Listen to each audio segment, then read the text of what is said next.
It finally happened. I've finally been so annoyed I've come out of retirement. And I knew if anyone was going to do it, if anyone was going to push me back in, it was going to be the fans of Now, I want to say, I am a huge fan of Invincible myself. After the first season came out, I bought all the compendiums and I completely tore through them. Okay, hell, I even have an Alien the Alien action figure. And as the shows continued to come out, I've loved it even more. Loved seeing these arcs I've been waiting for finally animated and voice acted. And I've loved hearing my friends who've never touched the comics perspective. And I've loved hearing the fans. I really do enjoy being a part of this community. But do you know the discourse I hear most often, above everything else? People complaining about the animation. Every single day. Where's the budget, William? It's $1 billion company, by the way. Look, I get it.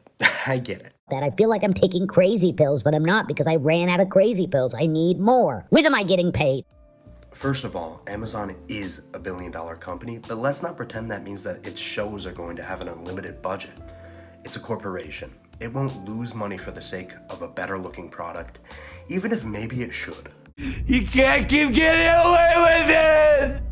No, this show isn't made by Amazon. It's owned by Amazon. It's made by hardworking writers, artists, and actors who all work to give you something they're proud of. Do they cut corners here and there? Yes, 100%. And thank God they do. I don't want the seasons to take twice as long. So sure, use tricks to cut costs. That's a fair compromise. And the crazy thing is, they have a whole scene explaining that they do this. Sorry, animation takes a long time. Oh, I can't imagine how much work it must be for those fight scenes. Yeah, those take a while, but we cut corners in other places to make it manageable. You ever notice that sometimes whoever's speaking has their mouth off camera so you never see their lips moving? Huh, I didn't notice that. The best part is, because all these scenes have limited animation, we can make the drawings even better. But sometimes the artists get carried away and it kind of looks like a different show. It's crazy what you can get away with. The comic version of this is even better in my opinion, and is such a clear example of what they're doing. But people do not listen.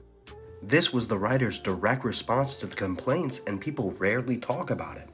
They make simpler scenes cheaper to draw, so they can spend more time and effort on what really matters. It's how artists survive. So when I see reused character models or scenes where JPEGs are just sliding up, I don't go storming to Reddit and TikTok about how bad the show looks.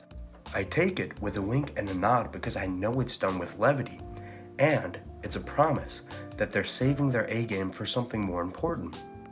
At the time of this recording, Season 3 Episode 7 has come out and blown the rest of the season out of the water. It's got some of the best animation in the entire show and completely proves my point that they're saving their energy for the big stuff. I mean, what would you guys prefer? The whole series looking a little more consistent but taking twice as long? Right now, they say they're on track to possibly have one season coming out every year. In my opinion, we have nothing to complain about. We had a good thing. It was perfect. But no, you just had to blow it up. You. Now, I do want to say, I am not immune to everything. I'll defend animation tricks when they're in the service of making the show better when it matters. But I don't think the artists are perfect, okay? Like, look right here, Mark's character model literally gets cut off in a dramatic scene. That's a goof. That is not done on purpose. That's an accident and it looks bad. But honestly, if someone didn't point it out, I'm not sure if I would even really notice. It's the shoulder guy in Mando or the Starbucks cup in Game of Thrones. It's a blink and you miss it mistake that happens all the time. It just comes with the territory of making a show on this scale, so cut them some slack. What you did was not nice! It's not nice to do that! So what I've been trying to say, and what I hope has sunk in, is give the animators a break. They're making an amazing show in a timely manner with some of the best voice acting of our generation. I really wouldn't have it any other way.